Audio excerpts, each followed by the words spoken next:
Hello, hi, dear students and my dear friends। आज हम class 6 की सामाजिक विज्ञान या पृथ्वी हमारा आवाज़ भूगोल की किताब का एनालिसिस करते हैं।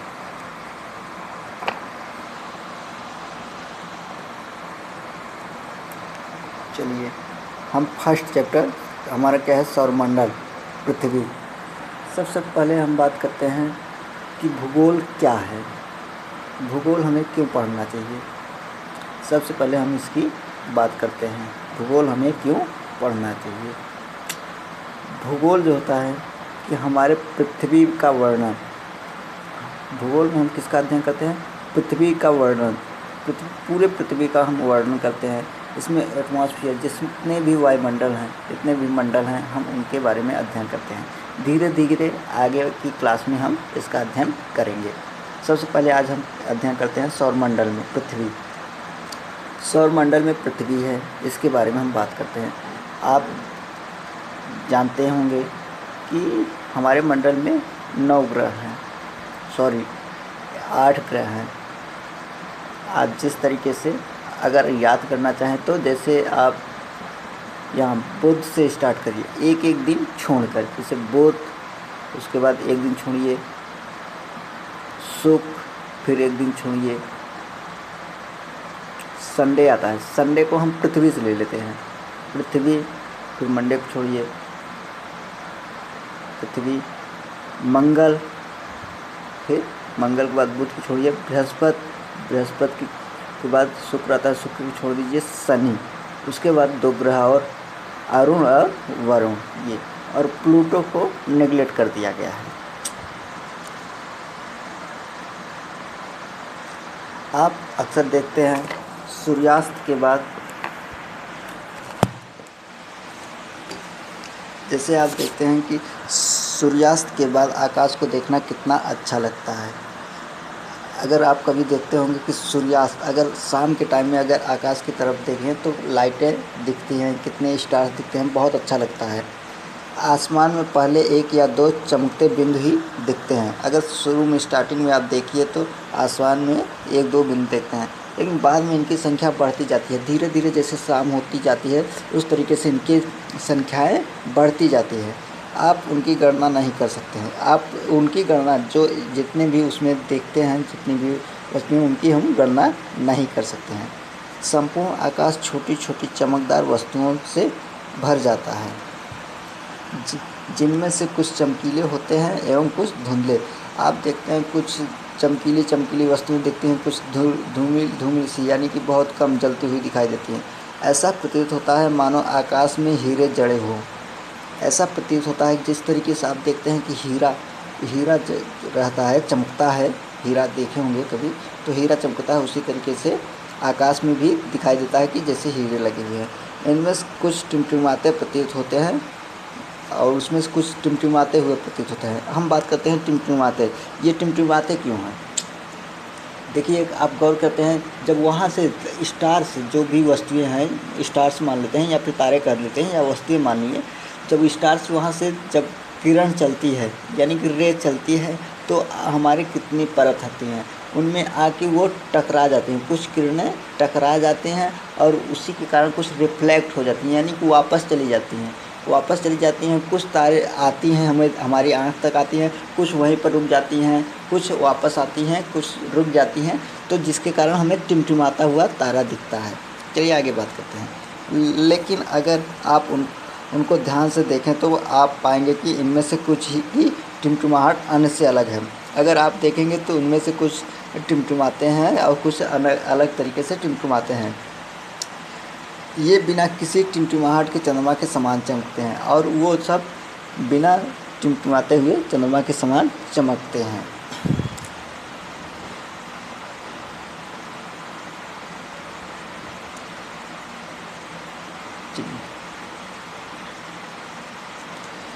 इन चमकीली वस्तुओं के साथ आप लगभग प्रतिदिन चंद्रमा को भी देखते हैं। तो जितनी भी चमकीली वस्तुएं दिखती हैं उनके साथ एक चंद्रमा बड़ा सा आपको दिखता है, जिसे आप चाँद भी कहते हैं। यह अलग अलग समय पर अलग आकार तथा अलग स्थितियों में दिखाई पड़ता है। जितनी बार आप देखते हैं अलग समय में अलग प्रकार अलग आकार का स्थितियों में दिखाई पड़ता है। आप पूर्ण चंद्र को लगभग 1 महीने में एक बार देख सकते हैं, यानी कि पूरा चंद्रमा यानी कि पूरी गोला जब हो जाए उसे एक ही बार आप देख सकते हैं। यह पूर्ण चंद्रमा वाली रात या पूर्णिमा होती है। तो इसे हम क्या बोलते हैं, जब पूरा चंद्रमा दिखता है पूर्ण चंद्रमा वाली रात या फिर पूर्णिमा कहते हैं। महीने में एक दिन दिखता है ये केवल।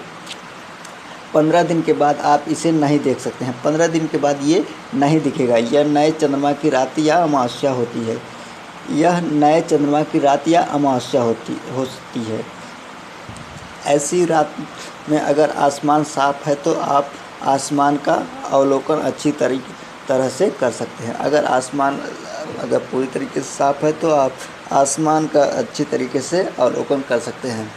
क्या आपको इस बात पर आश्चर्य नहीं होता है कि हम दिन के समय चंद्रमा एवं इन सभी छोटी चमकीली वस्तुओं को क्यों नहीं देख पाते हैं? कभी आप ये सोचे हैं कि हमें दिन में चंद्रमा क्यों नहीं दिखाई देता, या फिर जो छोटी छोटी वस्तुएं या फिर स्टार जो दिखाई देते हैं वो दिन में हमें क्यों नहीं दिखाई देते हैं? सोचिए, या फिर हम बता दें। क्योंकि सूर्य के प्रकाश के कारण वो नहीं दिखते हैं, इसलिए हमें दिखाई नहीं देते हैं। क्योंकि वो अगर हम स्टार्स की बात करें वो बहुत ऊंचे पे हैं, बहुत ऊपर हैं, जो कि हमें सूर्य का प्रकाश इतना अधिक होता है कि उसके कारण हम स्टार्स के प्रकाश को नहीं देख पाते हैं। ऐसा इसलिए है क्योंकि सूर्य के अत्यधिक तेज प्रकाश के कारण रात के समय चमकने वाली वस्तुओं को हम दिन में नहीं देख पाते हैं। ये जो अभी बता दिए हैं। सूर्य, चंद्रमा तथा वे सभी वस्तुएं जो रात के समय आसमान में चमकती हैं खगोलीय पिंड कहलाती हैं। रात के समय में जितनी भी वस्तुएं हमें चमकती हुई दिखाई देती हैं और दिन में जो सूर्य होता है उन सबको मिला के हमें क्या कहते हैं, खगोलीय पिंड कहलाते हैं। जितनी भी ब्रह्मांड आकाश में वस्तुएं हमें दिखाई देती हैं वो क्या कहलाती हैं, खगोलीय पिंड कहलाती हैं। अगर हम बात करें तो देखते हैं कि कुछ खगोलीय पिंड जो होते हैं बड़े आकार के होते हैं और वो गर्म होते हैं।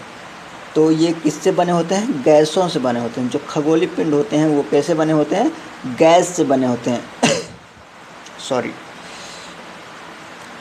तो इनके पास क्या होती है, जितने भी खगोलीय पिंड हैं उनके पास अपनी ऊष्मा होती है और अपना प्रकाश होता है और वो बहुत मात्रा में वो उत्सर्जित करते हैं। तो इनको खगोलीय पिंडों का तारा कहते हैं। सूर्य भी एक तारा है। जिस सूर्य जो देखते हैं हम लोग उसे हिंदू धर्म में कहते हैं कि वो भगवान हैं, सूर्य भगवान हैं ये, और कुछ लोग वो मानते हैं। तो जिस तरीके से हम मानते हैं वो भी एक तारा है। वो क्या, सूर्य क्या है, एक तारा है। तो रात के समय हमें क्या कहते हैं, अनगिनत तारे सूर्य के समान ही दिखाई देते हैं। तो वो बहुत दूर होने के कारण उनकी ऊष्मा और प्रकाश हम महसूस नहीं करते हैं। वो इतनी दूरी पे हैं, उनकी प्रकाश और ऊष्मा जो होती है हमें महसूस नहीं होती कि वो अधिक, अगर वो भी इतनी पास होते तो हमें उनकी भी प्रकाश और ऊष्मा हमें महसूस होती। और वे इतनी अधिक दूरी होने के कारण अत्यंत छोटे यानी बहुत छोटे दिखाई पड़ते हैं। जैसे देख लीजिए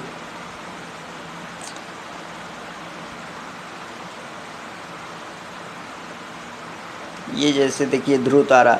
आप ध्रुव तारा देखते होंगे शाम के टाइम में आकाश में। तो जब हम एक सप्तऋषि तारे के सहायता से ये सप्तऋषि ये आप देख रहे होंगे, ये सप्तऋषि तारे हैं। इनकी सहायता से हम ध्रुव तारा देख सकते हैं। ये देख रहे हैं आप, ये ध्रुव तारा होता है जो कि बहुत चमकीला होता है।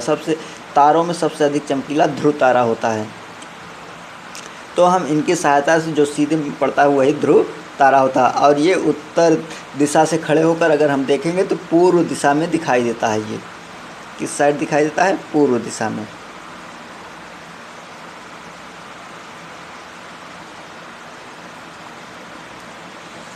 तो आप अवश्य ये ध्यान दिए होंगे, कुछ दूरी से अगर हम किसी वस्तु देखते हैं तो वस्तुएं छोटी दिखाई पड़ती हैं। जैसे आप कहीं पर ऊंचे स्थान पर खड़े हो जाइए और नीचे वाली वस्तु देखिए तो आपको छोटे छोटे दिखाई देते होंगे। जैसे आप पहाड़ पे चले जाइए, पहाड़ से नीचे देखेंगे अगर इंसान है चाहे जो वो बड़े बड़े लोग, तो वो छोटे छोटे दिखाई देते हैं। इसी के कारण वो भी हमें छोटे छोटे दिखाई देते हैं। और अगर आप ऊपर आसमान में देखेंगे जो हवाई जहाज़ होता है वो आप हमें कितना छोटा छोटा दिखाई देता है जब उड़ता रहता है।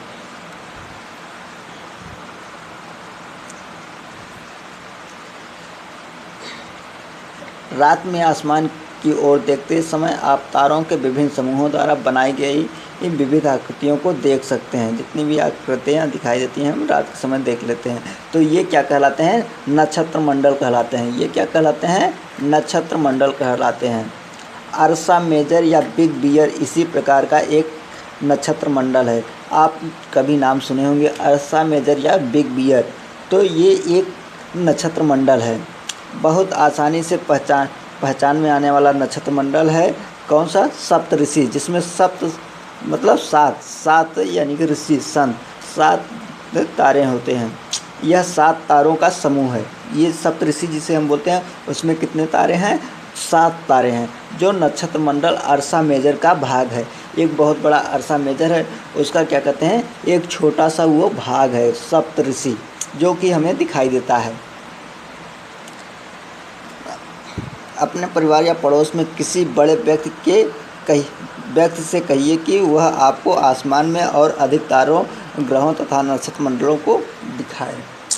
छोटे बच्चों को भी आता है। प्राचीन समय में लोग रात में दिशा का निर्धारण तारों की सहायता से करते थे। अगर हम पहले की बात करें, जब प्राचीन समय यानी बहुत पहले, तो उस समय घड़ी सबके पास नहीं थी, घड़ी टाइम देखने के लिए। तो वो लोग क्या करते थे? इन्हीं तारों के माध्यम से, जैसे आप देख रहे हैं ध्रुव तारा, उसी के माध्यम से वो दिशा का ज्ञात कर लेते थे।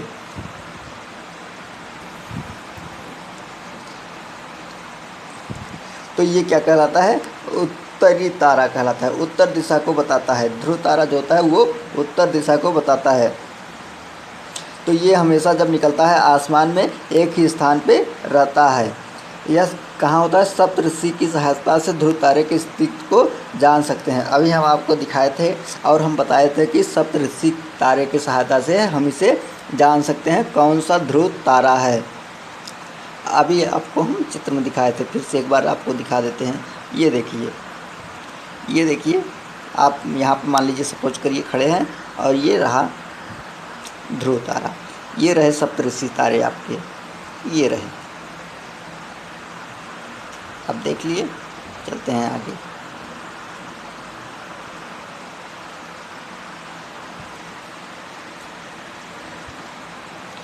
तो आप जब जैसे देखेंगे कि एक मिलता हुआ यानी कि काल्पनिक एक काल्पनिक रेखा खींचिए, जैसे कि हाँ हमारे सीध में वो तारा दिख रहा है, उसे आगे की ओर बढ़ाते रहिए। वो क्या करेगा? ध्रुव तारे की तरफ इंगित करेगा कि यही ध्रुव तारा है, इसी को प्रदर्शित करेगा कि हाँ यही ध्रुव तारा है।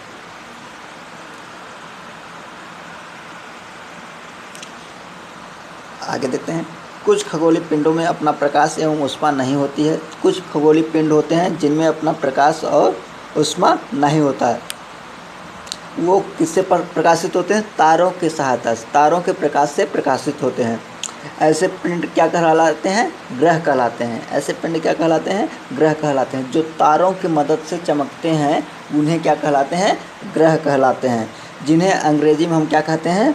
प्लैनेट कहते हैं। प्लैनेट कहते हैं जिन्हें अंग्रेजी में हम क्या कहते हैं? प्लैनेट कहते हैं।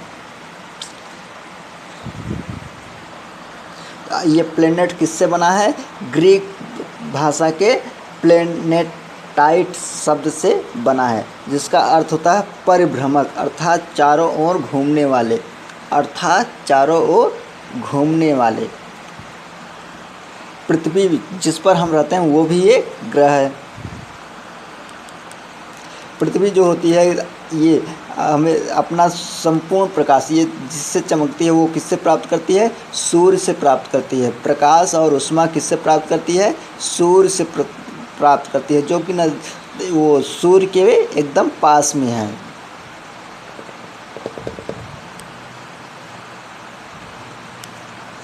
अगर हम पृथ्वी को अगर देखना चाहें, अगर हम चंद्रमा पे जब जाते हैं तो चंद्रमा से अगर पृथ्वी को देखा जाए तो ये क्या किस तरीके से चमकेगा, जिस तरीके से चंद्रमा चमकता है उसी तरीके से सूर्य भी चमकता हुआ हमें दिखाई देगा। आसमान में दिखने वाला चंद्रमा एक उपग्रह है। आसमान में जो चंद्रमा दिखता है वो क्या कहलाता है? उपग्रह कहलाता है। वो किसका? पृथ्वी का सहचर है और ये पृथ्वी के चारों ओर चक्कर लगाता है। हमारी पृथ्वी के ही समान और 7 अन्य ग्रह हैं जो कि सूर्य के प्रकाश और ऊष्मा प्राप्त करते हैं, सूर्य और प्रकाश से ऊष्मा प्राप्त करते हैं। उनमें से कुछ के पास अपने चंद्रमा भी हैं, जैसे कुछ ग्रह हैं जो उनके पास अपना उपग्रह या फिर चंद्रमा है। आप चाहे चंद्रमा भी कह सकते हैं या फिर उपग्रह भी कह सकते हैं। जिस तरीके से हम लोग पृथ्वी के उपग्रह को चंद्रमा कहते हैं, उसी तरीके से उसको भी हम चंद्रमा कह सकते हैं कि उन सब ग्रहों के वो चंद्रमा हैं। हाँ, कुछ अच्छी बात है, जैसे कि आपको ये याद करना चाहिए, एग्ज़ाम में कभी कभी पूछ लेता है। जैसे बृहस्पति हो गया, शनि हो गया, यूरेनस हो गया, ये इनके चारों ओर क्या होते हैं? छल्ले होते हैं। छल्ले किसे कहते हैं? छल्ले जो विभिन्न पदार्थों के असंख्य छोटे छोटे पिंडों से बनी पट्टियाँ हैं। पृथ्वी से इन छल्लों को शक्तिशाली दूरबीन की सहायता से देखा जा सकता है। अगर हम पृथ्वी से देखना चाहें तो हमें किसकी ज़रूरत पड़ेगी? दूरबीन, जो कि शक्तिशाली दूरबीन होनी चाहिए, उसके साथ हम उसकी सहायता से हम देख सकते हैं। जैसे हम आपको बता देते हैं, पृथ्वी, शनि, ये देखिए, ये शनि आप देख रहे हैं ना, इसके चारों तरफ ये देखिए छल्ला बना है ना, इसी को कहते हैं छल्ला। ये दिखाई देता है, ये छल्ला। इसी तरीके से बृहस्पति के पास भी है।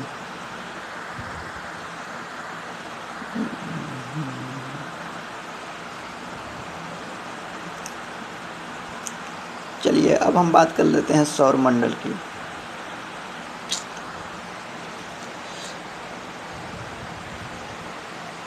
जैसे सौर मंडल किससे बना हुआ है? सौर मंडल की बात कर लेते हैं।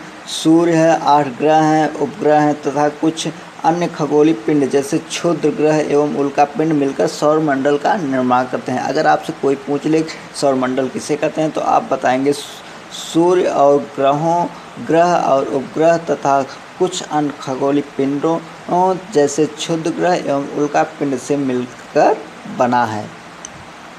हम उसे क्या कहते हैं? सौर परिवार कहते हैं। परिवार का नाम देते हैं जिसका मुखिया सूर्य है। जैसे आपके घर में दादा होंगे, दादाजी होंगे, तो उनके बच्चे, फिर उनकी बीवी और फिर उनके बच्चे, उस तरीके से जैसे उनके बच्चे के आप बच्चे होंगे, तो हम सब जैसे, तो ये क्या कहलाते हैं? एक परिवार है। बात कर लेते हैं सूर्य की।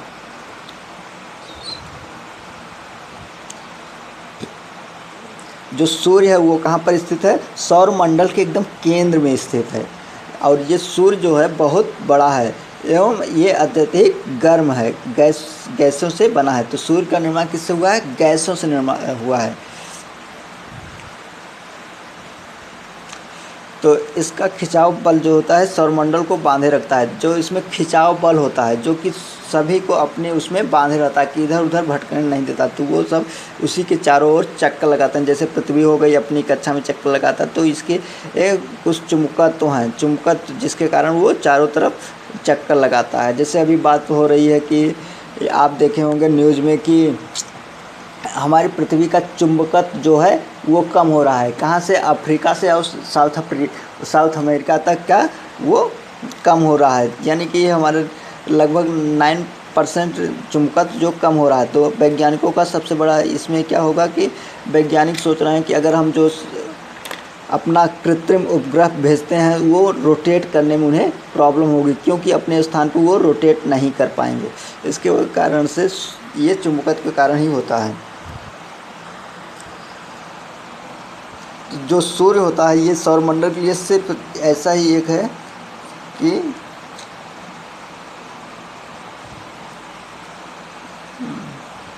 सौरमंडल में ही एक सौरमंडल के लिए प्रकाश एवं ऊष्मा का एकमात्र स्रोत है। अगर सूर्य ही एक ऐसा है जो कि स्रोत है इसमें।